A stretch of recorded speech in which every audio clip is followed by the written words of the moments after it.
4, 3, 2, 1, 0.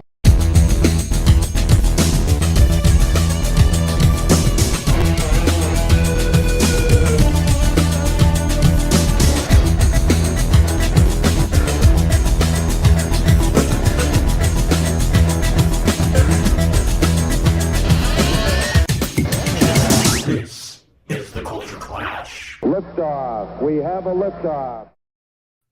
Welcome, everybody, to the latest episode of Culture Clash here live on the Fandom Podcast Network YouTube channel and wherever else you can catch this video at. Of course, we've been a little busy here. Things have been a little crazy. We've been fighting Urukai, we've been riding dragons, and we've been dodging hurricanes. But we got a very fun episode for you today. And, of course, I can never do these alone. So, once again, let me welcome my brother from another mother, the co-founder of the Fandom Podcast Network, the one, the only, Mr. Kevin Reitzel. What's going on? I'm excited, man. First of all, glad you're safe. I know a lot of people were not for the hurricanes down there, but man, I'm glad you're safe. And my thoughts and well wishes to everyone out there that struggled with it. Yeah, this house was rocking for a little bit and not for the right reasons. But yeah, luckily, everybody around me is safe. My friends are safe. But all my thoughts and prayers go out to everybody else in Southwest Florida because there's some very badly affected areas from this hurricane. And we hope if you're listening, we're just bringing you a little bit of joy in your day right now. But Kevin, we forgot to lock the door, didn't we? Oh yeah, we don't leave it locked anymore because we need people. You know, we need true. Company. We get lonely. You know, but I've noticed it's getting a little was it hairy in here? Yeah, definitely. Yeah. Definitely getting a little hairy. Kind of mullety, something like that. Definitely very mullety. Yes. Yeah. I think I might know why, because let us welcome our very special guest, the one and only Lethal Mullet himself, Mr. Adam O Brien. Well, maybe you should get a pair of clippers out if it's too hairy, mate. G'day, guys. How you going? Oh, Good to see you. Yep, doing well. Now, it looks like you are. The mullet's a little longer. The beard is definitely coming in thick and gray, might I add. But you know, hey, so I am a silverback. Before we go any further, Adam, tell us what's happening on the Lethal Mullet Network. What shows have been coming out for you? Oh, mate, we are going gangbusters right now. We've been looking at a lot of really fun content, particularly from the old 80s stuff right now too. I mean, right back to even some 90s stuff. Sniper was a recent one we did. We've been looking at also Waterworld, which is one listeners have been asking for a little while, and especially now that there's a nice big Blu-ray edition of that out. And we've also just had Richard Bolosky on the show, of course, from Skywalking Through Neverland, and of course, Talking Apes. And that was really good. He's got a new book out called Today in Star Wars History, Volume 1. Volume 2 is on the way. And we've also got on there, too, a bit of a chat about the new Kingdom of the Planet of the Apes. And let's just hope they have the Statue of Liberty guest star in this one. Do they have clothes, the apes? Concept art? No. Nude apes. Good to have you, man. Missed you. Good to be here. In fact, I think wasn't I just on a mullet too? We were talking a 80s cult classic, if I remember correctly. Cherry 2000, which I know Kevin likes as well. Great one with Melanie. Love that movie. And, it's a great one because it also has somebody we love, our brother from another Thomason mother, Tim Thomason, in that one too. Yeah, that was a lot of fun. But you know what? We got something very fun here. We're going to talk a little news. We got to talk a little Star Wars, and we got a new segment for you. I think you guys are going to fully enjoy. But first, without anything, I think it's time to do a little Star Wars talk. So, guys, let's rebel with Andor. Of course, this is where we're going to talk about everything that we've thought so far of the new Andor series on Disney Plus. It's been getting pretty much positive reviews for the most part. I know it's not everybody's cup of tea. It's a little bit different from Star Wars, Adam. It is. It has our dear friend Baron Vladimir Harkonnen, who encompasses the Atreides doom. And, of course, he likes calling Andor Ander. Cassian Ander. Ander, go fetch me a coffee. That's pretty good. Yeah, I can't match that. I can't match that. Kevin, we've talked about it in a couple different places, including with our good friend Dan Hadley on the Spacebook, but we haven't really talked about it here. We haven't had a chance to talk about the 4th episode yet, but give your initial impressions of Andor and what you've enjoyed about it so far. I was open to Andor when I started originally hearing about what kind of angle it was going to take, because the time frame that it takes place in is really kind of new territory for Star Wars storytelling in the recent, of course, Disney era. But when I look back at all the legends and stuff, and not a lot of it took place during right when pretty much the Empire has control over everything, and they're probably feeling pretty comfortable right now. But the rebellion is getting a spark now, and we saw, like, when it came to its culmination in Rogue One with Andor and of course the rest of the Rogue One cast. But we want to kind of find out how did Andor get, how was he molded? Why was he a guy that would kill someone in the first 10 minutes of this movie to cover his tracks? Something that we normally didn't see good guys doing a lot of, the guys that kind of worked and killed in the gray area, so to speak. And so I'm really liking it. I love the espionage side of it. I love the sabotage, the assassination stuff, the real dirty stuff that happens in war, sometimes prelude to war or causing war. A lot of stuff that starts uprisings or rebellions. And I think this is really cool because we're also getting a taste of the leaders of the rebellion that we're going to see. Mon Mothma, her face is out there. She's being tailed. People are watching her, and she's afraid about what's going to happen if she does or says something wrong or associates with the wrong people or gets suspected of something. And so I love this. I love this part of the dirty side of rebellion. Yeah, for me, I've been on this since it was announced. I am a huge Rogue One fan. I am so excited for this series. There's a few things I really am enjoying about it. I'm liking the fact that it is taking the slow burn with Star Wars. We're getting into the political intrigue side of the rebellion at this point and how they were playing the political game in this. We're seeing the behind, like Kevin said, the down and dirty scenes of this as well. And getting a little bit know about Cassian Andor, who is a very interesting character that came out of Rogue One, and obviously getting more of his backstory. I'm already very intrigued by some of the things they've revealed. Adam, one of the big things that I absolutely love about this series too is, as much as I'm impressed with the technology of the volume, and I think it's a great tool, but now that we're out of COVID and we can be out there filming more, we're getting Tony Gilroy and especially really filming on location, and it just makes such a world of difference and just adds so much to the storyline of Andor having those on-site locations. Not only is it shot well because of that, because it's got that natural ability to have that locations. They're using like the McLaren show floor basically for some of those Coruscant locations that they're at. But also the great thing too is using the UK, Scotland, and places like that, particularly local actors and stuff playing cops, which is hardball detectives going out and right, what's going on the ground floor, like, out there where there is, and I think what's great about that is it feels like it is chasing down Cops and Robbers feel those first 3 episodes in particular before we move on to the rebellion stuff that we're seeing with, of course, Stellan. What I loved about that was the slow pace of it too, because you need that. It is kind of like a Bourne Identity feel, which of course Gilroy did. He's written that stuff.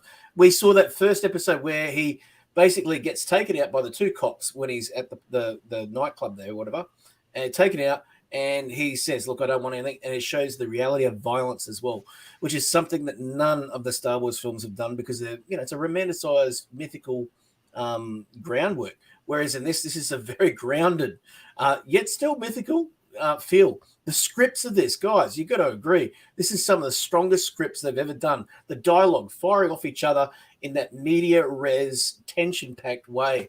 And Diego Luna is such a damn good actor. He can do that, plus the people around him. So not only have they built a great team and a cast, using the ability to, you could use a volume in this because, this is the best Star Wars Disney has produced. I'm going to say it, blow the lid off this, guys. This, for me, is my favorite that they've done. And to me, the benchmark was Force Awakens so far. No more. This is bigger. This is better than Rogue One.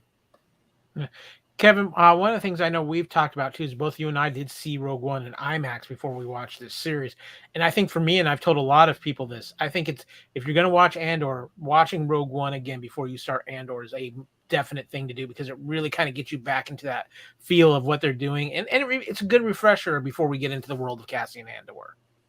It is, and it really what I love about seeing Rogue One again is that it makes you appreciate Star Wars more too, because you see what leads up to it. But you also see that how huge a victory the end of Rogue One was, not just getting the plans for the Death Star in the Rebels' hands, but also a moral victory of, basically messing up Scarif and that whole situation. And, working with each other and using all the resources that they had. And it's just, you could tell at that time, that is what Andor is paving to right now, paving the road to, because the rebellion is so organized and, so careful and willing to go on strikes to to kill people, that can be a threat to this Death Star that they're hearing about, and it's really cool to kind of see, watching that on IMAX recently in its limited run, and then starting out with Andor and just getting that feel back again that we all love about Rogue One. There's a certain feel that it has that no other Star Wars movies have. And that's what has really kind of made it become one of like fan favorites of when they start, ranking their Star Wars films. Rogue One is just like boom, boom, boom. And you and I were talking, Kyle, we're like, this one kind of pushed it up even more if it hasn't already, Yeah. One of the things too that I find very interesting with this show, Adam, is that we're seeing some things within the Empire that we've really never seen before. The fact that you kind of have the Empire outsourcing different kind of like police units and things like that, and you see where they don't have as much control out in the Outer Rim as they have. And then in the most recent episode, the 4th episode, we're seeing a lot of the political intrigue, the Game of Thrones type politics come in, where people are trying to maneuver each other and climb up that imperial ladder, shall we say. And it's very interesting, and we're going to see, I think, a side of the rebellion that we truly have never gotten a chance to really explore, is the political side of it in a way that it's actually written adult, not kind of with the craziness of the original sequel, the prequel trilogy, where you had some interest. They were trying to have a little fun with it, maybe made it a little too simplistic. We're going to get into a lot more complex political thriller kind of things as well, I think, coming up the rest of the way on Andor for this season, Adam.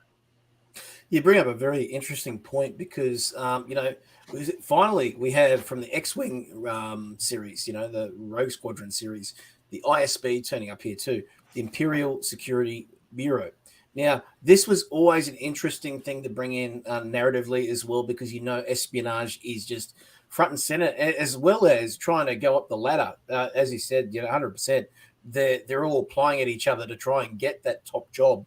But I think this is very much first Star Wars. I mean, we saw a little bit of Tarkin and obviously all of his officers, all the Moffs trying to go, hey, mate, I could do a better job than you, mate. And it's that sort of one-upmanship that's going to happen there. But notice it's also happening with the rebellion as well. No one trusts each other on either side of this conflict, and one's, like, hey, how long have we known this guy that's coming into the team? That whole narrative in the 4th one there too. But, and I think that's just part and parcel of a time where such an empire's taken over. What do you do? What's going to happen? And it's people that are willing to sacrifice, like Mon Mothma. I mean, look at her husband. Husband's just going, look who I'm bringing to the party, look, and obviously he couldn't give a damn. He just wants to live the good life there on Coruscant. Mon Mothma's really battling, and I think we're going to see a really interesting side to that character, which we've never had the opportunity to see, because she's been a character of power, but not central to the plot as such. It's always been, our characters in the main point of view, or POV. But here's what's interesting too, is we're starting to see some ships that we talked about, ages back in the games, the West End games stuff. And of course, Luthen's ship, the Fandor. Oh my goodness. And they're calling this the lightsaber ship. If you've seen the trailer, you'll see that it cuts through ships like a sword, and like, it's just amazing. But I personally like the little Corellian cockpit style thing that it's got there too. Hey, Good looking Yeah. ship. Yeah.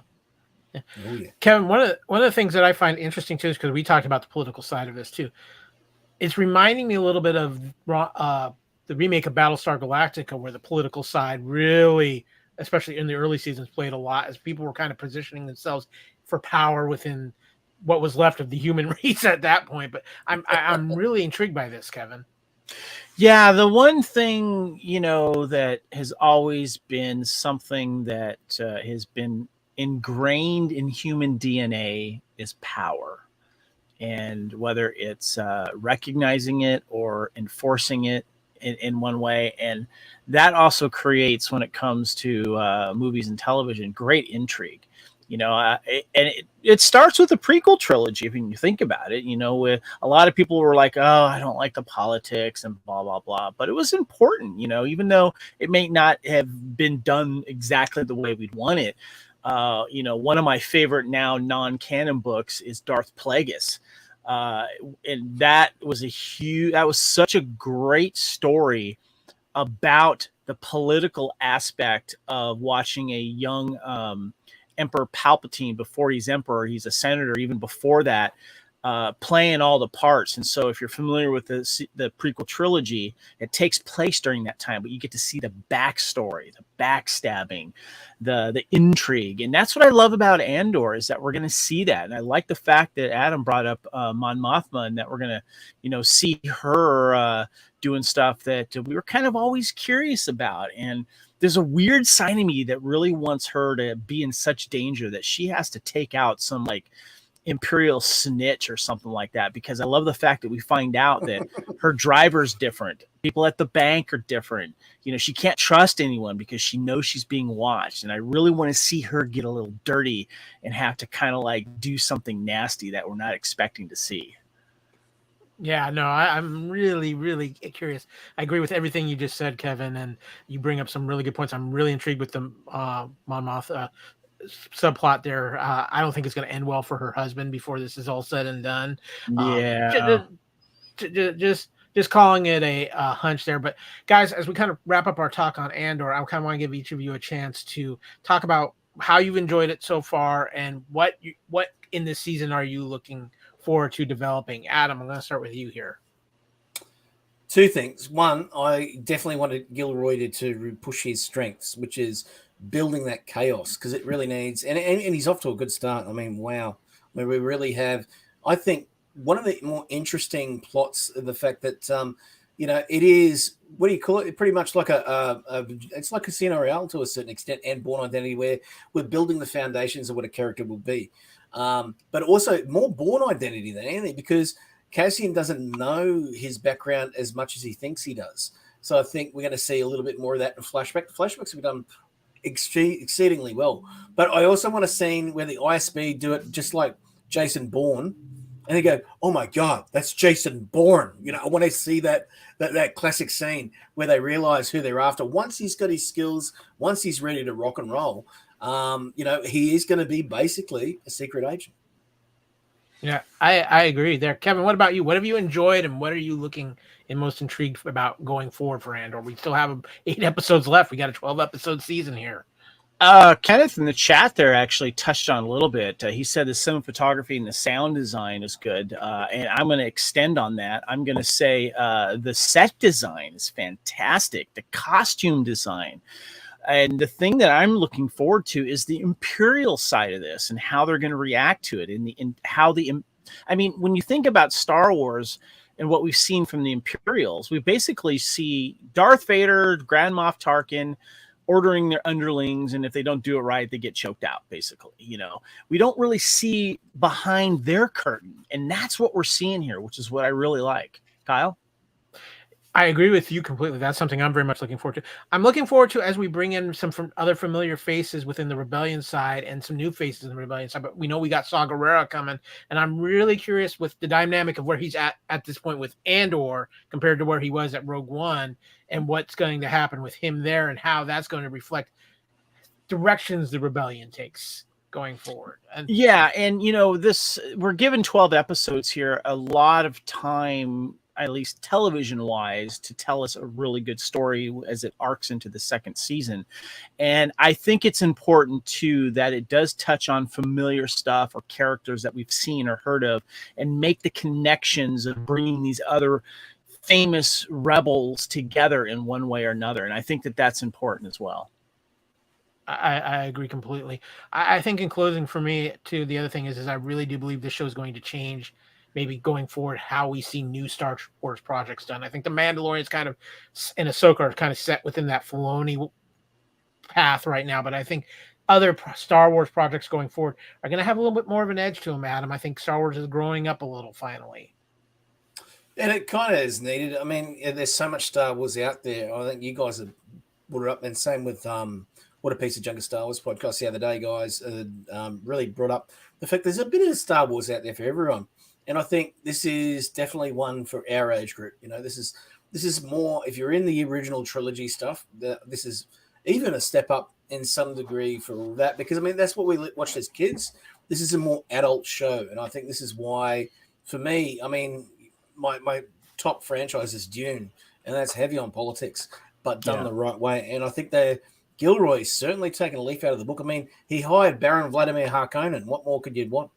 That's a good point. Yeah. Well, that is going to wrap up our talk on Andor for now. But trust me, follow What a Piece of Junk, follow Lethal Mullet, follow us here on Culture Class, because we're going to be talking about Andor all the way through, because we are going to be rebelling with Andor throughout the run of Culture Clash as Andor continues. Because, you know, as Jen Urso said in the trailer, which never got included in the movie, we're a rebellion. Let's rebel. But we got many other things to talk about, which means it's time to talk about some news. So, guys, Let's news.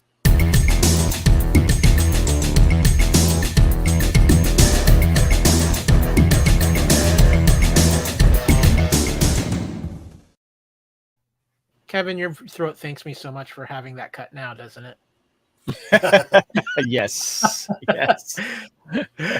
So it's been an interesting time. The news has been kind of all over the place, and there's not been a lot of like what I would call hard confirmed news, a lot of rumor news. I don't want to deal with that, but what I do want to talk about is something that happened last week during the hurricane, so I didn't really get a chance to dive into it too much. That I got a chance now is the Netflix annual now Tadum event, which of course the Tadum meaning the sound that Netflix makes when you first walk into it. But guys, I was going over the list of things they announced, and they have some very intriguing announcements coming for Netflix.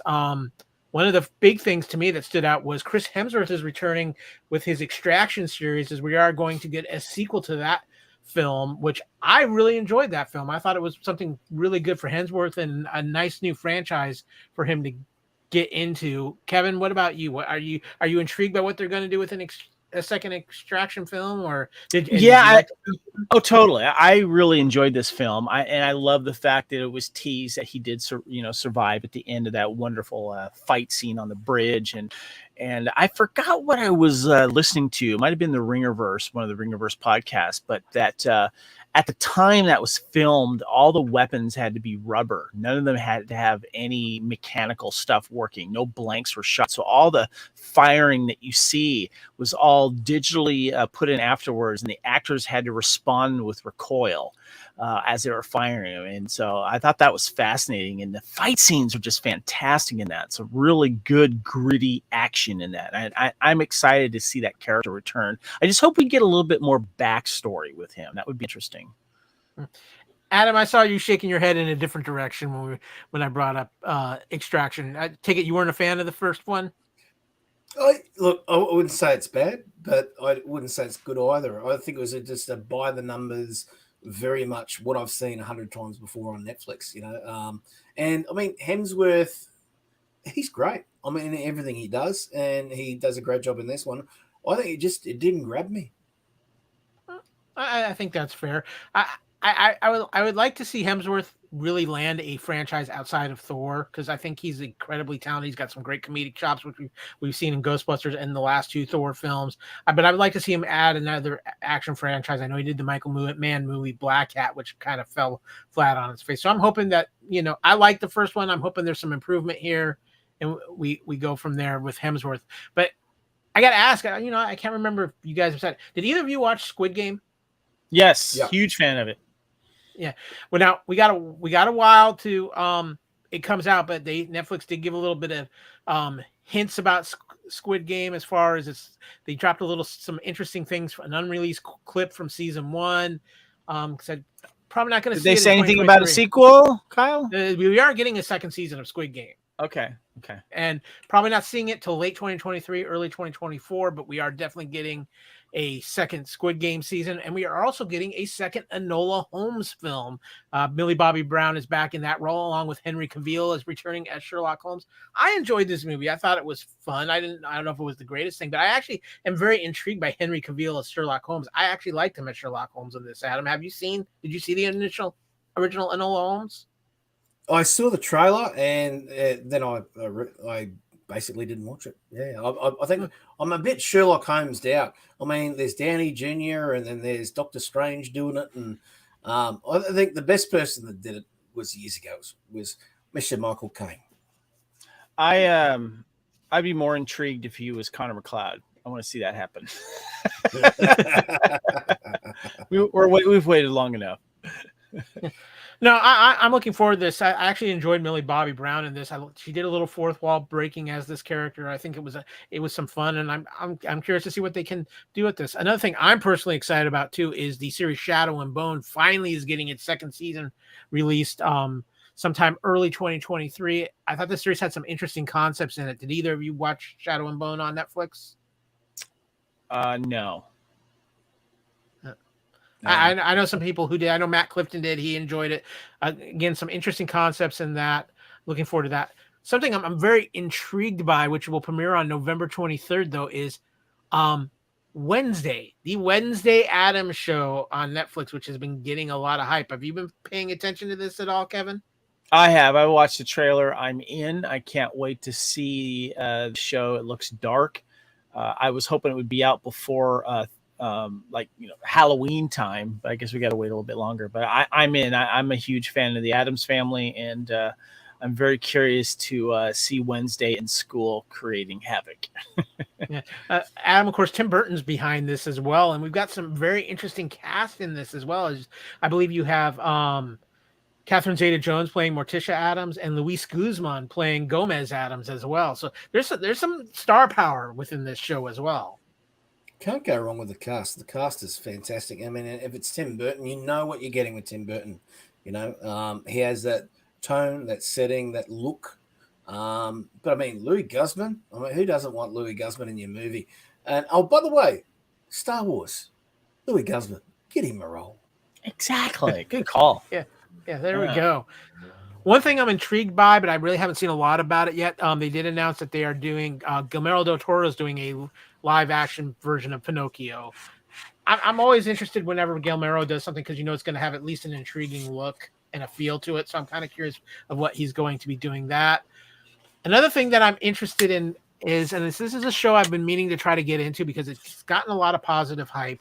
It's got an interesting backstory with it too because it was actually canceled on NBC and Netflix picked it up because it was so rewatched on Netflix that they were like, we got to jump on this. And that is the show Manifest. Are you familiar with Manifest at all, Kevin? No, I heard about it. That was the one with the plane that gets lost, right? And then comes back. Disappears.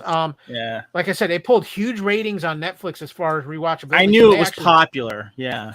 Yeah. They actually bought, when NBC canceled it, they bought it so they could do a final 4th season on it. So it's one of those interesting shows in the world of streaming, Adam, where places have a new series, have a new thing to go. This also happened with the CBS show Magnum PI getting canceled and NBC bringing it back on its Peacock app. So the streaming world is changing things as far as shows surviving longer than maybe they would initially do so. It's like The Expanse. The Expanse was in a different place, and then Amazon picked it up and gave it another 3 seasons. Yeah, and did a phenomenal job with it as well. And of course, it wouldn't be a Netflix event without some Witcher news. And the Witcher Blood Origin release date arrives, and it will be out before this year is over. It's coming out Christmas Day. This is, a Witcher movie with Michelle Yeoh in it. So I am very intrigued of what they're doing with Michelle Yeoh in the Witcher universe. Whoa, hold on. Is Henry Cavill not in this one? No, this is called The Witcher Blood Origin. Henry Cavill is not in this one. Okay. It's a prequel. Prequel, Gotcha. prequel film. Henry Cavill is not in it, but Yeah, you don't need him. You got Michelle Yeoh, mate. You're all good. but do not fear, Kevin. Henry Cavill will be back in the summer of 2023 for the season 3 of The Witcher. And then finally, a couple of other interesting things for you Vikings fans out there. Vikings Valhalla season 2 will be coming in 2023. Have either of you gentlemen watched the show Dark on Netflix? I believe it was a Swedish show that Netflix brought over, and it got very strong cult following. The same creators have a new show called 1899. This time it's historical and takes place upon a doomed ocean liner voyage with a mystery around it. They do very dark and very spooky very well. So I'm actually intrigued by this. Dark, I have not watched all of it yet. It's a kind of a slow burn show for me, but I'm enjoying what I've seen of it so far, and I'm hearing a lot of good buzz on 1899. So Netflix has some interesting things coming out in the streaming factor for them. It's going to be interesting to see how the streaming wars continue to develop and modify in 2023. But guys, we had another big thing, and to me, this is the biggest movie of the year as far as I'm concerned. This is the movie I have been the most excited about, a movie that is going to be an emotional powerhouse of a film as well. Black Panther, Wakanda Forever. We got a new trailer yesterday, and tickets went on sale. I was able to get my ticket for opening night, and this trailer just pulls on all the emotions, and you really get your first real good looks at Namor and Ironheart in this trailer as well. Kevin, what did you think of this trailer? I thought it was interesting. I gotta be completely honest with you. I'm not as excited as you are about Wakanda Forever. I'm not sure why. I don't know. I watched Black Panther a few months ago, and I don't know. I didn't find it as rewatchable as I used to. I'm not sure the reason why. I don't know if it's just because we don't have him back or something. But and then I was like looking at the Black Adam trailer, going, I don't know. I'm gonna watch it because out of curiosity, I want to see what happens. But I kind of want to see more of how it ties into the MCU. And how they are going to handle T'Challa's death, I guess, but I'm just not as excited as you, and I can't quite nail it down. I think there's a lot of unknown in it for people, and I think that might be kind of why there is. But Adam and Ryan Coogler, I trust. He hasn't let me down yet. Between Black Panther, the Creed films, Fruitvale Station was a phenomenal film as well. I know that there is a little bit of Marvel burnout and superhero burnout in general going on, I think, right now as well, and that doesn't help. But I just think this movie is going to be incredibly emotional. I think it's going to be a love letter to Chadwick Boseman, and I think it's going to change a lot of things that might be happening in the Marvel universe, because it is also the film that will close out Phase 4 of the MCU. Look, I think it's interesting if you're a Marvel fan. As you all know, and listeners of my podcast will know, I'm not a big Marvel fan. I grew up as a DC fan. So, I mean, Batman's my thing, Superman to a lesser degree, and that universe. But this looks interesting for what it is. I'm just not a fan, so it doesn't excite me. I have to agree with Kevin. There's something about it that doesn't quite give me that sort of level of excitement. Brian Coogler is a fantastic director. The Creed movies are on another level. They're actually better than some of the Rocky sequels. Yes, I said it, folks.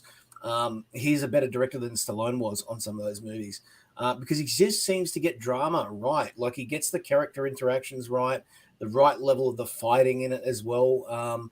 And, I mean, the first Black Panther is a phenomenal film. So, I mean, this looks good. It's just, I think for me, it's not even just about Marvel burnout. It's just not the universe that I'm a big fan of, to be honest. But I'll be interested to see how it goes. Yeah, no, I can respect that, and like I said, there's something for everybody out there. And Kyle, what are you looking forward to the most of Wakanda Forever? I want to know what you want to see. I am very excited for the story. I think there's a bit of a personal thing here for me because I was such a huge Chadwick Boseman fan, and I just had so much respect for the man. And I think there's going to be, for a lot of people, this movie is going to be kind of finally a sense of closure on everything that happened with Chadwick. I feel like because we know this has been hanging out there and coming, and we know it's kind of giving everybody, because so many people were introduced to Chadwick via Black Panther, and that so many people were affected by that film. And I think this is going to be a way for us to kind of close a chapter with Chadwick that we haven't had a chance to get full closure on yet. And I think that I mean, I know it sounds maybe like a little bit of emotional manipulation, but I also think it's going to be a phenomenal story. I'm with bringing in Namor, finding out who is going to take up the Black Panther mantle, introducing Ironheart in this story. And again, now that we know it's the closeout of the final of this current phase of the MCU, I really think we're going to have something happen, whether it's in a stinger scene or something that's really going to be something everybody's going to be talking about when this film is all said and done. It's funny. My first introductions to Chadwick Boseman, 2 of them were sports films. That was 42 when he did Jackie Robinson, and then he had a crucial part in Draft Day with Kevin Costner. But also he was it Get On Up, where he played James Brown as well. Yeah. He was really good in that. And then seeing him join the MCU was definitely worth it. I just watched one of his last films too, 21 Bridges, the other day, and that was a great film as well. So, I think it's just going to be, I guess, too, in what I feel has kind of been a lackluster year of films for a lot of reasons as well. But I think this is going to be something that's going to stand out, and I think it's going to be something that's going to have people talking. And outside of really Top Gun Maverick, there hasn't been a film this year that's had people really talking. And I think that's one of the things I'm excited for. I think this is going to be a true movie experience going forward. And Kenny, I know you are a huge DC fan as well. I've follow you on Twitter, and I see all your love for the CW shows, especially. But I think Marvel's in an interesting place, and we're gonna see what happens here. And I just think this is gonna be a movie people are gonna be talking about for a while. But with that, guys, we're gonna take a quick break, and when we come back, it's time to introduce our new segment, and we're gonna be clashing the franchise. We'll explain everything after we tell you what else is going on the Fandom Podcast Network. Thank you for listening. We hope you're enjoying this podcast. Here are the other great shows on the Fandom Podcast Network. Culture Clash, where we discuss the latest in entertainment and pop culture. Blooded Kings, our show covering the entire Highlander universe. Couch Potato Theater, we celebrate our favorite movies. And Time Warp, our Fandom flashback show discussing a year in movies and our favorite retro movie, TV, and pop culture topics. Good Evening, discussing all things Alfred Hitchcock. Hair Metal Podcast, we cover the rock metal music of the 80s and early 90s. Type 40, a Doctor Who podcast, discussing the time-traveling Doctor Who universe. Lethal Mullet, an action film podcast covering the 80s, 90s, and beyond. Also, check out the Lethal Mullet Network for more great podcasts. What a Piece of Junk, our Star Wars podcast. Making Treks, a Star Trek podcast, with a deep dive into the final frontier. The Fandom Show, our Fandom Podcast Network live YouTube show discussing the hottest topics in fandom. The True Believers MCU podcast discussing the Marvel Cinematic and Television Universe. Union Federation, our Star Trek and the Orville show. And we're proud to welcome the BQN Network to the Fandom Podcast Network. Please visit our friends on the BQN Network, a Star Trek Universe podcast that also includes your favorite topics, movies, history, superheroes, and more. You can find the Fandom Podcast Network on YouTube. The Fandom Podcast Network is also on all major podcast platforms. The Fandom Podcast Network audio master feed is on Podbean at fpnet.podbean.com. You can find the Fandom Podcast Network on Facebook, Twitter, and Instagram. You can email us at fandompodcastnetwork@gmail.com. Thank you so much for listening, and remember, respect others and enjoy your fandom.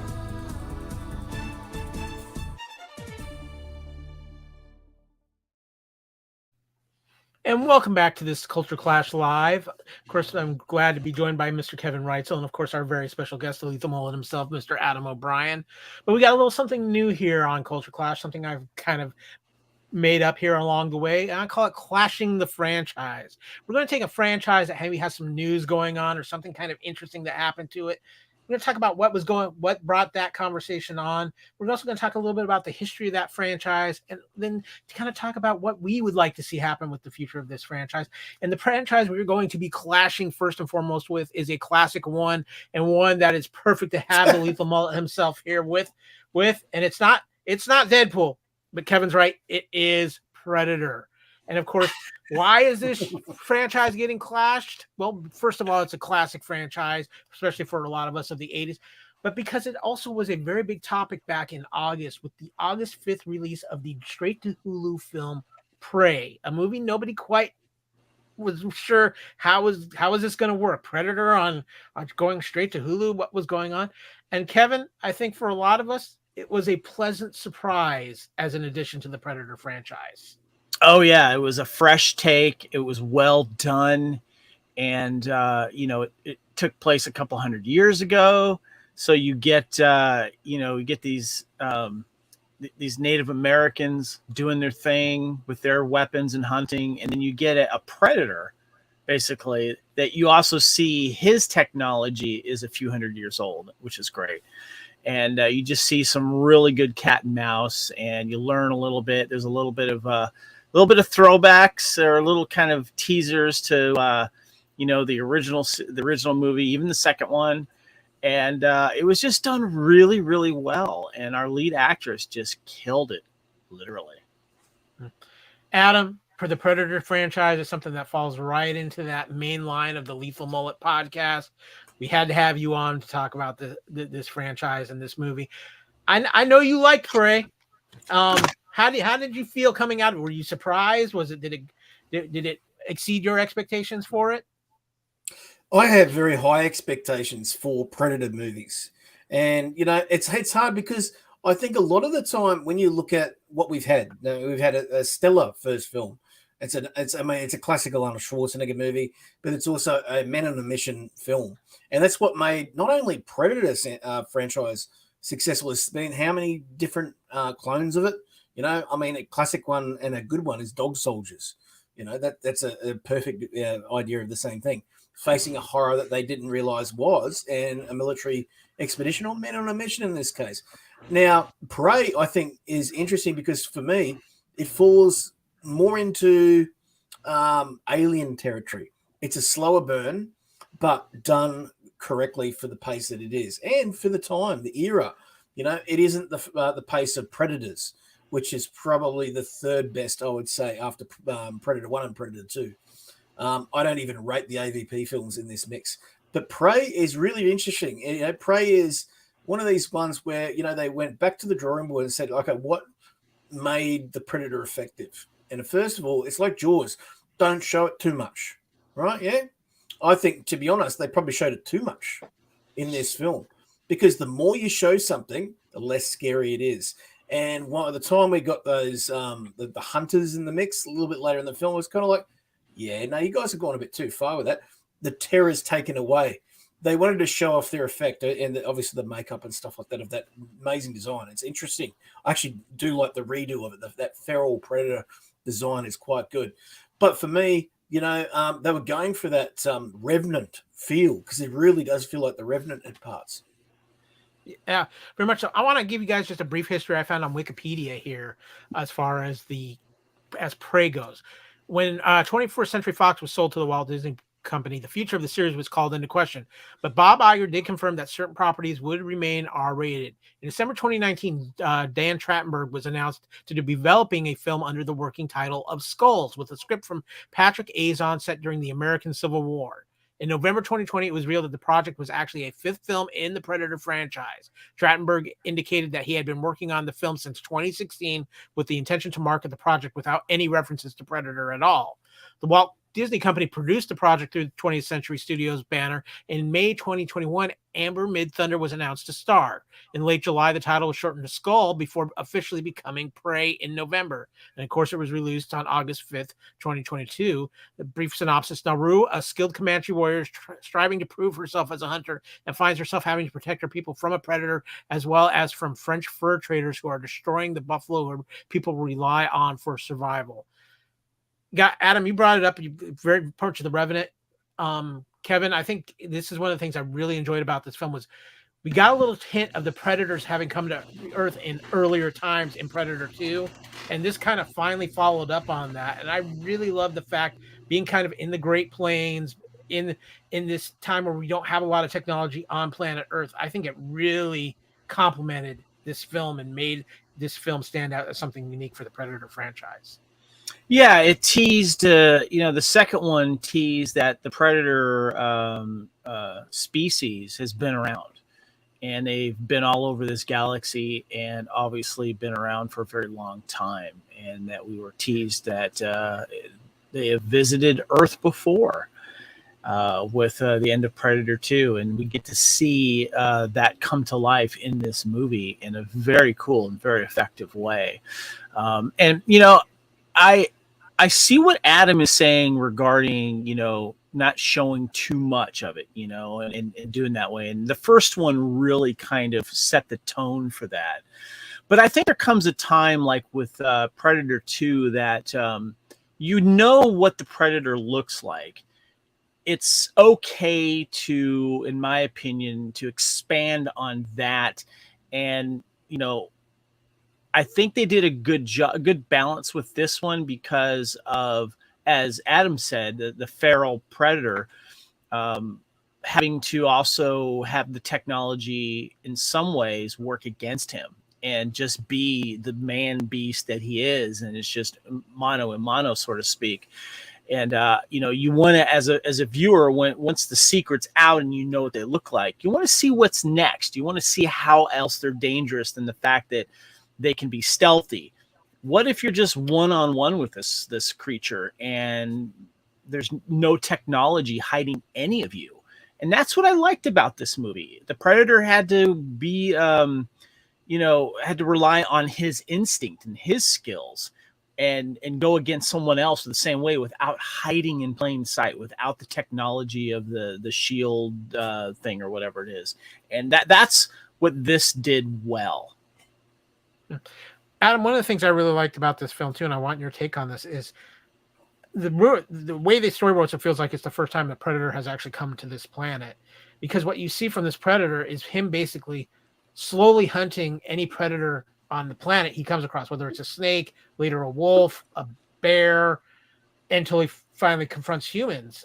And I love that because we know that's what we know of the Predator. He's there to face the ultimate predator on that planet. And it's really, I think it sets up a lot of interesting things going forward with how the Predators see the human species. And we'll talk about that when we talk about later on the franchise. But what did you think of that aspect of it, Adam, and how they portrayed the Predator's arrival on the planet? I like it to a certain extent. I think, rewriting how they found our planet and stuff like that, is cocky, very cocky to do. Obviously Dan Trachtenberg really wanted to put his footprint down on the franchise, and is that the right thing to do?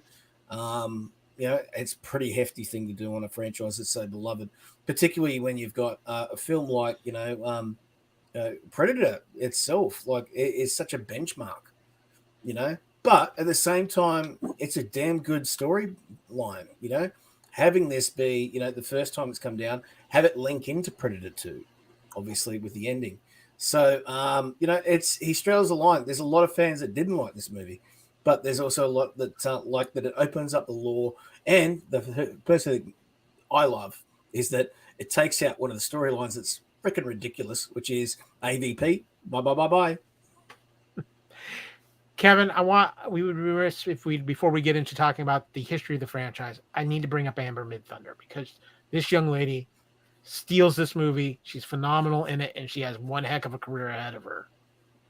Agreed. I like the fact that she was trying to prove herself with her tribe. And I love the fact that, she had that cool, the knife with the stick, and then she tied her rope to it and used it to save her life and used that. And she had an instinct of a hunter as well, that she was learning from everyone else. And she had to prove herself to them, but she was also the one, in a way, she was smarter than everyone else. And Amber did a great job portraying that. And, you forget whether they're male or female. You just realize that they're really capturing the screen and the moment, and the camera, the way this movie was shot just looked beautiful as well. And the close-ups on her in certain scenes when she's, trying to either think through the process or, seeing this predator type thing fight the bear, and she's like, what the hell's going on? All these little things too. She's very, very smart, and she conveys that very well. And the expressions in her face, I thought were great. Yeah. What about you, Adam? What did you think of Amber Midthunder in this film? Very strong. No, she's very good. But I think, the whole cast was good in this. We've got a whole village here that work together. And if anything, I like the fact that it's that family, or that feeling that this tribe get such a shakeup, this chaos of this invader, this hunter, whatever you want to call it, come in, and they are hunters themselves. So it's interesting. It's that whole hunter dynamic is what's probably the strongest part of the story.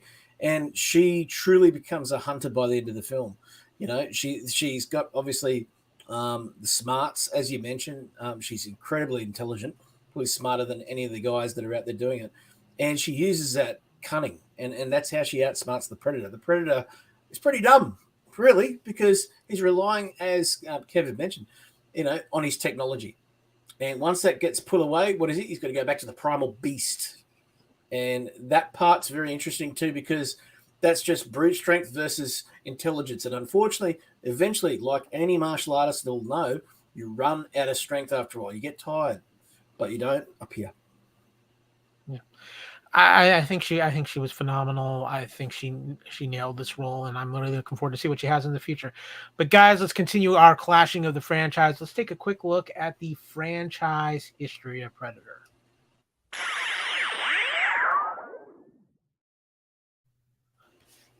Okay, so Predator, it all starts in 1987 with the original film starring the great Arnold Schwarzenegger, directed by John McTiernan. And I'm sorry, guys, for my money, you can take your Dirty Dozens, you can take your Expendables, you can take your Colonial Marines. I'm taking the craziest bunch of just guys, men who want to be men. This crew right here, if they have my back, I don't think anybody's messing with me. This is one of the craziest crews of military ever brought together in Predator 1987, and a film that really kind of came out of nowhere. People didn't know what to expect from this film, and it is one of the greatest alien films and cult classic films probably ever made, Adam. Oh, it is. And let me quote a certain member of the cast. It's time to let old Painless out of the bag. Yeah. Kevin, can we get you to the chopper?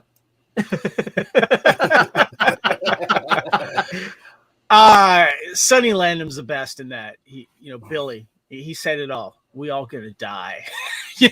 And if you don't have Billy in this, I think everyone dies a lot sooner because he had a sense about it. But yeah, no, this is a great team. This is one of the all-time action character movies that work together, and they all had great personalities and some great lines, and they all had a moment to shine. So it set the benchmark, because technically in a way it's a horror film. Yeah. It's even though it's disguised as an action movie with Arnold Schwarzenegger, but this is straight up a horror film when you think about it, and it's just done really well, and waiting on the reveal too is fantastic how they did it, and and leading up to it, and poor old Hoppa. Guys, I'm just hoping at some point, some way, the book finally gets written that combines all of the crazy stories that happened during the filming of this movie with all those guys and the tricks they pulled on each other. In fact, Sonny Landon had to have a bodyguard to protect people from Sonny Landon. The Mexican bullfrogs. Yeah. It's just crazy, but a classic film, which leads us to a sequel as we move from the jungle to the concrete jungle with Predator 2 in 1990. And Predator 2 has its own little historical things, and from the Flint gun, which plays a part in Prey. But Kevin, it was also the film that, because somebody just thought they were being cute on set with putting a certain skull in the background, created a whole franchise connection leak that nobody really thought we needed, and then realized, wow, we really do need this. You mean Aliens versus Predator franchise? Is that what you mean? Well, yeah, but Predator 2 definitely responsible for that franchise coming into play. Yes, at the end there, we definitely got a tease of that, and fans went crazy for it. And it's interesting too, because for the longest time, people pretended to not like Predator 2. And I'm going to say pretend, because there was a certain thing with nerd culture at the time, like it sucked and you shouldn't like it and blah, blah, blah. I love this movie from day one, and I loved what it did. I loved the urban side of things. And when we saw it too, it took place a few years in the future in LA. Now LA actually looks like that now. But I like the fact that we didn't have these big, bulky commando guys to fighting to save people's lives in their own. We had normal cops, beat cops, detectives and stuff like that, and maybe some of them not your necessary action stars. And I like the fact that we got a little more into the way that they're being. Other people know about him. The first film was referenced in Predator 2. And there's some really good action scenes in there as well. And Danny's character learning about them a little bit. And you finally do defeat a Predator. And you see all those other Predators dematerialize from the cloaking. And he's like, oh, crap, what do I do now? And they're like, you won, buddy. You got this round. Here's a flintlock weapon that came from a couple, 100 years ago. Come back around to that later. So I love Predator 2, and I'm not ashamed of it. Of course, Adam, Predator 2 with a phenomenal cast and a different kind of cast. And of course, the great late Bill Paxton becoming the first man to have the honor of being killed by a Terminator, a Predator, and an alien within his career. But Adam, I agree with everything Kevin said. What are your thoughts on Predator 2? Well, you also got to play something that Emilio Estevez did. You got to play Billy the Kid in this, which is his nickname, when he comes into the force. But I mean, what a cast! I mean, we've got Gary Busey, Pete Keyes, a character that's referenced later in obviously the Predator as well. But I mean, it's electric. We've got Danny Glover, we've got Bill Paxton, as you said, Maria Conchita Alonso, which is Longstave Arnold Schwarzenegger film with obviously the Running Man as well.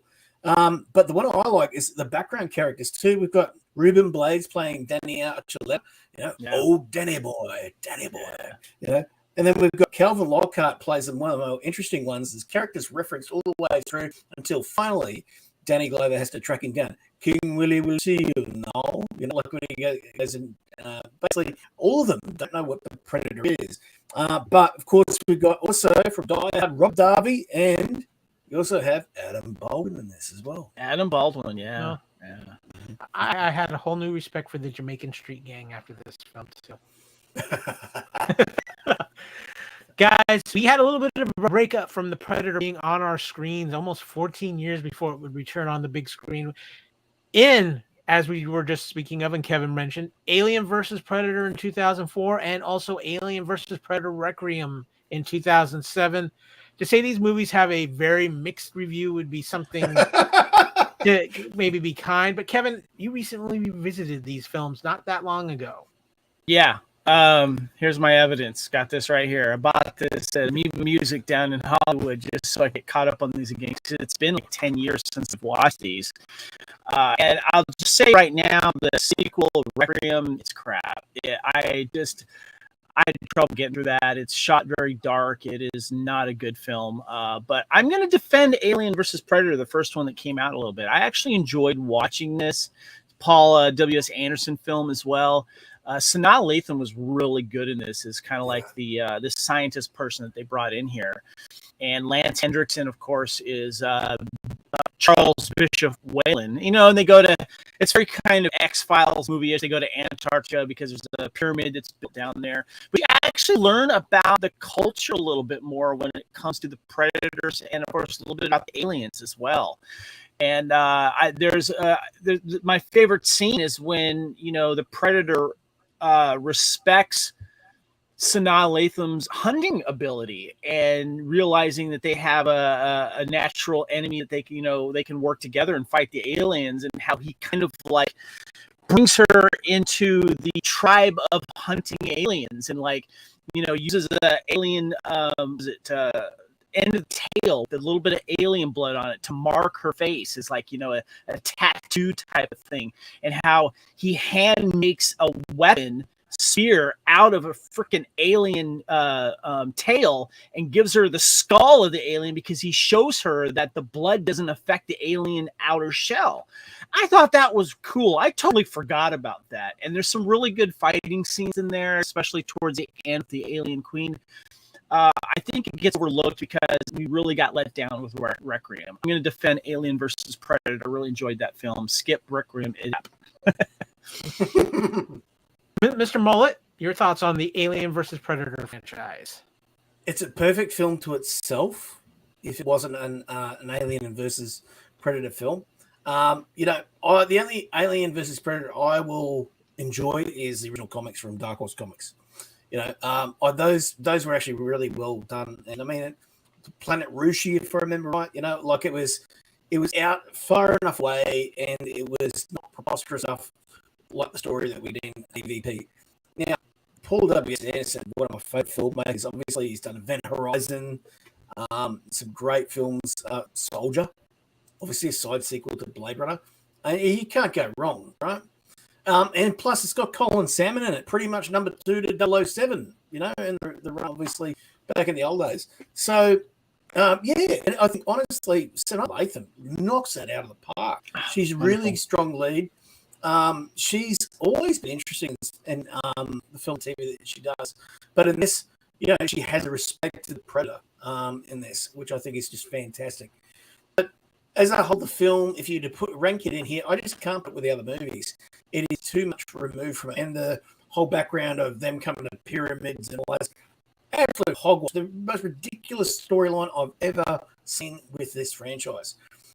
Almost as crazy as the engineers and all that crap that Ridley came up with. But at the end of the day, I will say this. What they showed of the ships, the culture, less the alien. I didn't like what they did with the aliens, but the Predators and the weaponry and the design, top notch. I think it was Requiem. The only thing good about Requiem is that you get a peek of the Predator homeworld in the beginning, and then you can stop watching. Yeah, I pretty much echo what you guys say about the original Alien versus Predator. I think there's some really unique, interesting cultural things and some things that they set up. Requiem, I'm with you guys. It's bad. You have this cool scene at the opening of the Pred plant where you have what appears to be like this super badass Predator that's coming to quote unquote save the day, and he ends up not being really. It's dark. It's just it's a bad script idea, and it also kind of something we'll address a little later falls into a trap that I think the Predator franchise kind of falls into, having endings that will never get truly resolved. And I think that's kind of become a staple of the Predator franchise.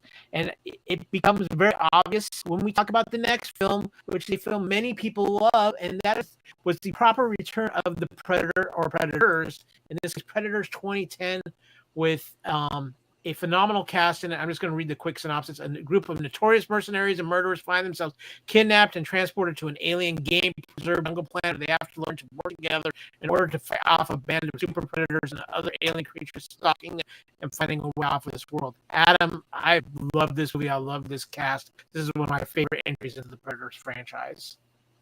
Yeah, this for me is right after Predator 2 as far as how strong it is. So pretty much 1, 2, and 3 is the way I go, and then Prey. Because to me, I think what's great about this one is, first of all, chucking on another planet is a market genius. And that's what should have happened with AVP. Plus, they didn't just start it at the beginning. It's clear the script was taken like first 5 pages out, I reckon. Because they're just literally, because otherwise you would have seen them all getting plucked off Earth. Guaranteed. But no, they're parachuted down to this planet. We get to see them all trying to figure out what's going on. And that's why it feels like the first film. And I like that because you got the chaos of what are all these guys doing here? And then after that, the great thing is we start to see that they're not the first people to be dropped there. And it's very much like the first film. But in this case, they're not organized party. It's a party that's been just dropped in by obviously the Predators for a game. This is a game reserve. And I think that what's great is they went to the whole idea is they're not predators, but they're hunters. Yeah. It's a good point, Kevin. One of the things I found very intriguing about this film too is the fact this is a film I really feel like starts setting up the idea that the predators see us as one of their ultimate prey, in the aspect of how they hunt humans, because the humans give them one of the toughest hunts they've had. And again, Kevin, the cast of this film is just absolutely phenomenal. Yeah, Walton Goggins was one of the standouts for me. I love Walton Goggins in that. And Alice Braga, too. Huge fan of her. She was like the one that had the sniper rifle. And of course, we get Lawrence Fishburne getting a little kooky later on. Young Mahershala Ali as well.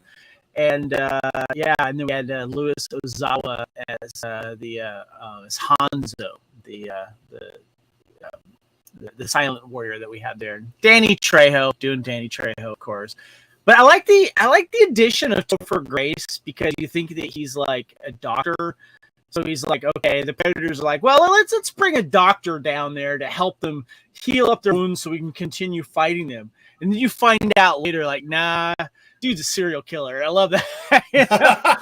But I thought, Adrian, I just watched this again, and I forgot how good this movie is. And I love the lead up to it, because you don't know, you think it's somewhere on Earth somewhere. And I love the conversations between Adrian Brody's character, Royce, and Alice Braga's character, Isabel, because you can tell they're more worldly. They've been around, they've seen different topography a little bit more, and they're trying to figure out where they are. And then there's that great reveal when they all go up, because they know they need to get to higher ground to figure out where the hell they are. And they realize, they see like the different moons and everything. They're like, oh, we're not here. But I like that they were able to figure out how to, to stop running.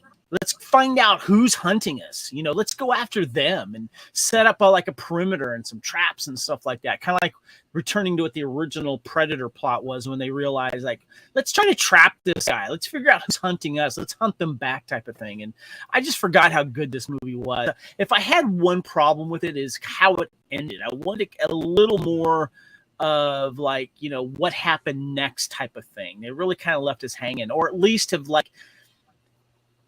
Royce, Brody, and Isabel, Alice's character, get off that planet and maybe mentioned again somewhere else. Did they survive? Did they finally get to the ship? And stuff like that. So, and they had to team up with a predator that had gotten caught too, which I thought was kind of cool. You make a good point there. You said that obviously great cast, but I think you've missed one cast member. As a very, very famous member, that 2010 was pretty much the year for this cast member, because we saw this cast member in Expendables as well. Now, you'll remember, this is a great scene where we see a hallway and then hear this boom, boom, boom, boom, boom, boom, boom, boom, boom, boom. Remember this at Christmas. And, of course, that is the AA-12 fully automatic Tommy gun style shotgun, which, of course, Royce uses, and, of course, Lee Christmas. Yes, good call. Excellent weapon. Excellent weapon. I just thought that was a weird weapon that Adrian Brody's character would have.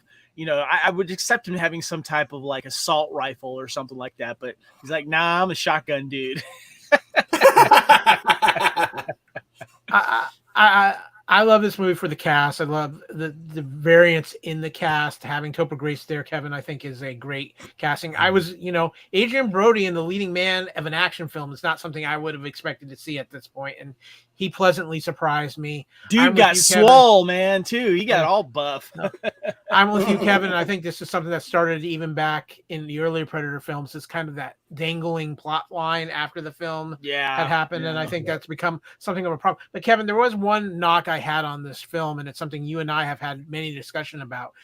That was a trend at that time. Was there was a scene in the trailer that never happened in the film, and if you remember, it was the scene of Adrian Brody standing up, and there was just Predator hunting lights all over him. Like there was 30 predators out, and that actually never happens in the film. It's only 3 when the film goes around. So that was something that was kind of bothered me. I was really interested to see how that was going to play out. But guys, that leads us into Before Prey, the last addition to the Predator film franchise in 2018. The Predator, I'm going to say it, guys, this film got a lot of negative reviews on it. This film did not meet a lot of people's expectations. Weird casting, kind of a weird story to it. It just didn't feel like a Predator film to me. Kevin? Explain that. Why? they were playing this whole like human versus predator angle in the now that you have this predator armor. I think it had a little bit too much comedy points in it to it. And I know you had Keegan Michael Key in it. You had Olivia Munn. You had a little bit more of a casting and they played a little bit of some of the comedy angles. But and I like the actors who are in it. It just didn't feel like a Predator film per se that we've gotten before. I think this movie, I don't think it deserves the I'm not going to say hate that it got. I think it's a little misunderstood, to be honest with you. It's not a great Predator film, but I find it entertaining, partly because of the cast. But what people are forgetting about is that the story behind this is that the Predator are evolving, and Olivia Munn's character is brought in there to show that, the scientific mind as well, and with the technology and how it can be used with them or against them. And I also thought it was interesting too that they let you know that these aren't predators; they're hunters. Predators are animals or creatures that hunt food to feed themselves, not for sport. And I thought that was kind of interesting too. They kind of put that out there, but there was some comedy moments that I kind of liked between the characters. I think it was, I think there were some good effects in it as well. I'll be honest with you. I don't think people wanted another Predator movie. And I think that I don't think a lot of people saw this film, and I think it got some unnecessary hate, to be honest with you. That's my opinion. It's not as bad as people are saying. And I think that when you kind of look at the story and what they're trying to tell of the evolution of the Predator and what they're doing to sustain their history and to keep getting better at what they do and what they are, that gets lost in this. And I got it. And I enjoy the film. Adam, what about you? What did you think of Predator? Well, you pretty much nailed it, Kevin. Like it's exactly it. It is a movie which is a mixed bag. I think it's probably the best way of putting it. Shane Black likes to revolutionize things. He's done it with Kiss Kiss Bang Bang. He's done it with obviously too. Was it Iron Man 3, which was actually one of my favorite Marvel movies. I quite like that. Because again, he likes to put his footprint on things, and he was in the original Predator, so he knew that humor is a big part of it. I mean, he had the jokes in that first film. So obviously the casting, he wanted to create a funny cast, and that's what you got. Did it work? I think Tom Jane's probably the funniest cast there too. Is the one great. Yeah. And that was great. But I think the big thing is the plot kind of let them down. The whole Super Predator thing was just ridiculous and stupid. The CGI Predator just didn't come off right. The ship was ridiculous. The whole Spielberg aspect, because they're trying to bring in a new audience, which was smart business-wise. Why? Because we're getting older. Folks, I hate to tell you, we're all getting older, even me.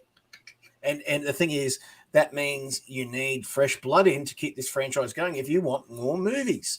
That's what they were trying to do. And the whole Iron Man thing at the end, which was apparently originally meant to have Ripley in the sarcophagus that they had there. Right, that was the whole gag that they were trying to pull off there. And then it turned into an Iron Man suit for Boyd or whatever his name is, Holbrook. Wrong franchise, folks. And yet another plot line that will never, ever see light of day. Yeah, and I think you hit it on the head for me, Adam. I love the casting in this. I think Thomas Jane is great. I think the chemistry between the cast is good. It's the plot here that really kind of threw me off because, again, we got another Predator franchise that will never continue. This was written to be almost like the start of a franchise, Marvel-esque almost franchise film franchise for Predator. That's how the felt coming across to me. And because of it not succeeding, we're probably never going to get this revisited. And it's more than any other Predator film, it ends really on a cliffhanger. And we're not going to, I just don't see where it's going to get developed from that. One of the things I liked about this one that was introduced in Predators, I think a slightly different version, is I love the Predator dogs. Yeah, those are good. I'm just going to say, give me some alien dog type characters. You got me, and how they kind of befriended one of them. I thought was kind of funny, even though it was kind of silly. I still liked it though. But give me some Predator dogs. I love Predators. Got to have some, Come on, I agree with you there, guy, Kevin. With that, guys, let's do a little bit of ranking the franchise.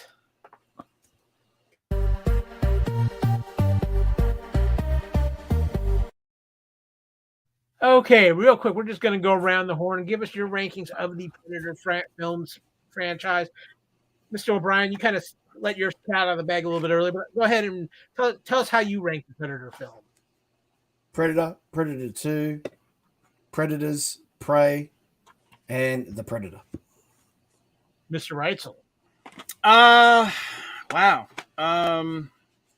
Yeah, I'm gonna go with the original Predator. Yeah. Predator remember the Deadpool slipcovers? And it was like, look, I wasn't in this movie, but I wish I was. But I'm gonna go Predator. I'm gonna go Predator 2. I'm sorry, Predator 2. And I just watched. I think with Prey, it was fresh. There's a little bit of recency bias on that. When I went back and watched Predators, it's close between Predators and Prey, because I forgot how good Predators was. This is just a good movie. And then Prey's like right there, and then I'm gonna go. Actually, right now, I'm going to go with Alien versus Predator and then The Predator, even though I still like The Predator, because I really enjoyed Alien versus Predator. That first film, it's fun. I am very similar to you. Obviously, the original Predator is still by far the greatest. I am a huge fan of Predator 2 as well. I'm actually going to put Prey at third, and but like you, Kevin, it's close. I don't think you can argue swapping that with Predators. Yeah, it's more like 1A, 1B for the third spot. That's a good double feature with those two right there too. Yeah, if you need a good Predator night, that's the way to go. I'm actually going to put the original Alien versus Predator before the Predator, and then Alien versus Predator Requiem way down on the list. So I think we're pretty much in agreement with a little bit here and variance here and there, and I think that's just a matter of taste. But guys, hold on real quick. I just want to make a point, and this might be a little bit of blasphemy, but there's parts of Predator 2 I really, really enjoy that I almost at times feel like Predator 2 is more rewatchable than the original Predator, just because there's some very funny and fun moments in that I really get out of that I really enjoy. But there was a couple times I was kind of waffling there a little bit. And I know a lot of people are going, "What are you doing, Kevin? What are you doing?" But I really enjoy Predator 2, and I'm glad it's number 2 for you guys as well. Yeah. I think it's a phenomenal franchise altogether. It's one of those franchises I don't think it's anywhere near dead. I know there's been a lot of legal battle with some of the stuff with Predators, but it sounds like it's finally cleared up. So hopefully we're going to see more films in the future, which leads me to my next point, guys. Prey, I think, really opened up a lot of people's eyes on what they what the direction of the Predator franchise might be going forward. And I want to get your guys' opinion on what you would like to see next for the Predator franchise. Would you like to see something more, again, in the Prey situation where it's maybe a different time frame, or do you want to see them return back to kind of what they were doing with Predators in the modern time? Adam, I'm going to let things kick off with you. What direction do you want to see with the Predator franchise take from here? Look, no doubt they're going to do a sequel. I am actually of the opinion it's a little bit different. I'm saying leave it alone. Now, the reason I say that is because they're always trying to milk things to the point where they dilute. And if we get things like The Predator, now it always tarnishes the previous film. So, look, we've done exactly that tonight. So, to me, I wouldn't do a sequel. I would just let it be the great film that it is. And it's a great film. Now, having said that, if you are going to do something, it needs to be Crusades or Samurai, one of the two. But I would have done it instead of Prey, to be honest. Put it up against all Vikings. I mean, we want to see how these guys fare against our most ferocious hunters, and those were hunters. Yeah, I think that's an interesting direction to go in. Kevin, I know we've had a little bit of conversations about this off mic too. What are your thoughts? Where do you want to see the Predator franchise go from here? I forget that I think it's a Japanese actor that people want to be Hiroyuki Sanada. Thank you. I knew you would know that, Adam. Great actor. being kind of like a Ronin samurai type guy that has to go up against a predator. And I would be game for that. That would be awesome.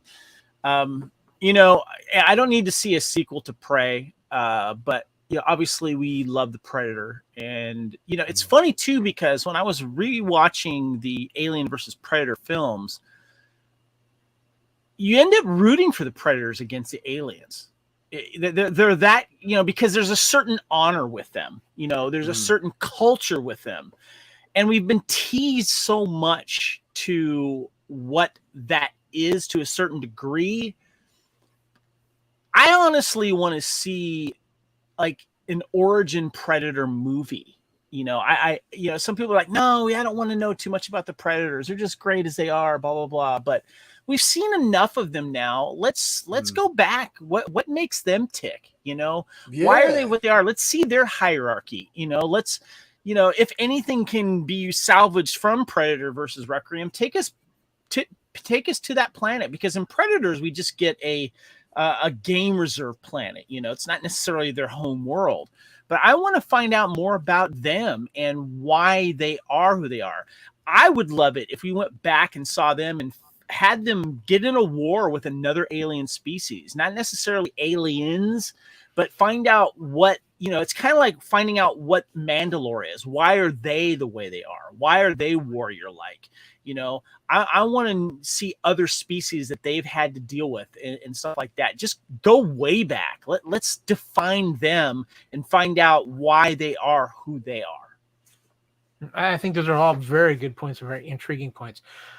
I have seen a few fan art things with different things for like a Prey type sequel, and I could easily see something like one I saw was Predator showing up in a battle in World War II. I think that would be intriguing. I think different Predators throughout history. I'd even like to see like a science fiction, more future Predator coming to the future Earth and seeing how that would handle. I think if you kind of make the Prey thing like Predators throughout timeline, but I would like to go back to the Predator home planet. I would even like to see a follow-up to Predators. See if we can get Adrian Brody back and maybe follow up on that storyline. I think that's one of the most intriguing hanging plot. I'd be down for that. Definitely. Let him be the grizzled veteran, and let's get some continuity between these movies, because the only thing that we've gotten continuity with is a weapon that was handed to someone and that we see show up here. We don't see these characters come back, maybe only just mentioned, to let you know it's the same world, And change the name. Make it like Ain't Got Time to Bleed.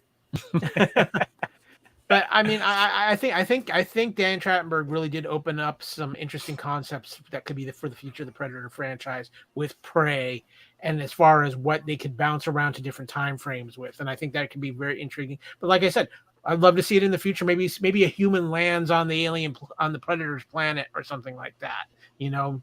Go that direction, and let's learn the history of the Predator itself. Can you, Kevin? Imagine this real quick. I like that idea that you have. That how cool would it be if something brought it would have to be humans so that we can vicariously live through these characters, but teaming up with the predators for some reason, that would be cool. You don't have to throw aliens in there. That's fine. But it would be nice to see them have another threat.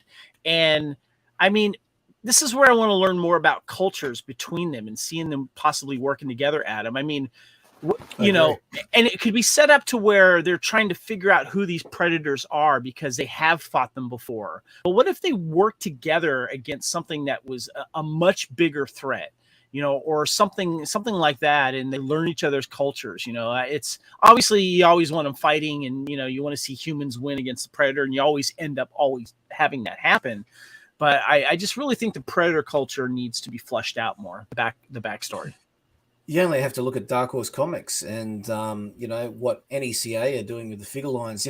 That sort of imagination has really been wrung right out, and it has been expanded to a point where the Yotja, which is the race, the Yotja themselves have kind of got everything from, and it's very tribal, obviously you got chiefs and stuff like that right down, and the different warriors that they are and where they've been. But each is an individual at the same time. So it's a very, very interesting sort of balance. Now, just quickly, while we're on a tiny little tangent here, won't take too long. Now, Hiroyuki Sanada, obviously people will know him from The Last Samurai. Obviously, he's been a lot of different stuff. Westworld season 2, where he played, I do believe, Masashi, if I remember right. Now, obviously, he is somebody that's been in Japanese circles for years, since the 80s. He was actually understudy to a very famous Hattori Hanzo from Kill Bill, Shinichi Chiba, better known as Sonny Chiba, the original Street Fighter. Nice. And you'll actually find that he's in a plethora of Chiba movies, because I got a box set, of the Sonny Chiba box set. It's got about 10 movies or something like that. Nice.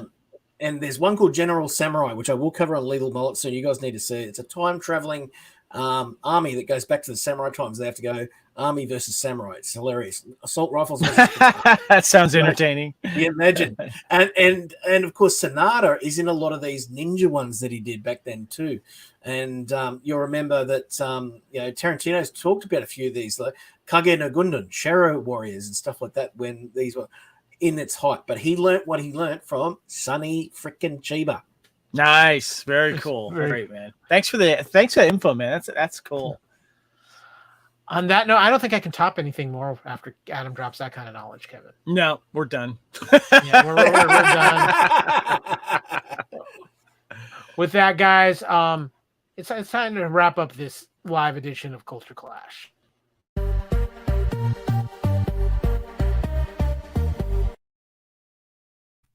First of all, thank you to all of the people watching and our listeners. We hope you enjoyed this new twist on Culture Clash with clashing the franchise. I think it's something we're going to do again when the right franchise comes along. Of course, my thanks to Kevin for joining me on this episode. And of course, to our very special guest, the man, the myth, the legend, the Lethal Mullet himself, Mr. Adam O Brien. And of course, you can find all the Lethal Mullet episodes on his own feed, the Lethal Mullet feed, or also on the Fandom Podcast Network. Adam, you always bring the knowledge, you bring the fun, you bring the hair. Thank you both for having us on. My fellow Fandom Podcast Network founders, and of course out there, some fantastic listeners out there today checking out, franchise that I think gets love, but I think we should love all of it because it is fantastic. And I want to thank both Kevin and Kyle. I think, our listeners will agree. They have a great platform here for love of all types when it comes to Trek, obviously Marvel, all franchises, and a little bit of mullet. You got to have a little mullet in there. You got to mix it in. Of course, too, you can find the Fandom Podcast Network on, of course, our master feed at fpnet.podbean.com for all of our audio podcasts. Or if you're watching here, our YouTube channel, give us a like, give us a subscribe, share us out. We're always working to try to grow the channel, get ourselves out there a little bit more, and hopefully bring a little joy into your lives. Of course, too, we can also find us on all those amazing podcast catchers out there, whether it's Apple Podcasts, iHeartRadio, Spotify. Of course, you can follow the Fandom Podcast Network, join our Facebook page, Fandom Podcast Network, where we keep everything going and all the news of fandom. Of course, too, be sure to check out the Lethal Mullet page as well on Facebook, where Adam keeps all kinds of craziness going on. And he's got, let me put it this way, there's a lot of mullet coming, maybe a little bit of making. He's going to make some treks and some interesting deep thoughts as well. So there's all kinds of things happening on the Lethal Mullet channel. Of course, you can email us at fandompodcastnetwork@gmail.com. Follow us on Instagram, Fandom Podcast Network, or on Twitter at FanPod Network. You can find me, Kyle, on Twitter at AKyleW, or on Instagram at AKyleFandom. Kevin, where can people find you on the social medias? You can find me on Twitter and Instagram at Spartan_Phoenix. And of course, too, it is a time to celebrate here at the Fandom Podcast Network because the lovely Erin Gill Reitzel, the beautiful wife of Kevin Reitzel, is returning to the United States. For those of you who have watched the wedding and followed, they are the first couple of the Fandom Podcast Network, and we're so happy when they get reunited again. It makes us all feel better. Yeah, in November, I get to get back out to Australia again. It's been too long. Pandemic kept me away. So yeah, Kevin will be having some Vegemite sandwiches soon enough. Guys, thank you again for watching. We got a lot of great things happening on the Fandom Podcast Network. I just want to reiterate once again to everybody who are fans who are listening in the Southwest Florida area, hang in there. It's been a rough week, and we're glad that you're able to listen, and hopefully we're just giving you distraction from everything that you're going on. And to everybody out there, it's been a crazy world for a while, and we just hope we can bring you a little bit of light into your day. But as we get ready to close out, as always, as we like to say here, until next time, respect each other, and most importantly, never forget, enjoy your fandom.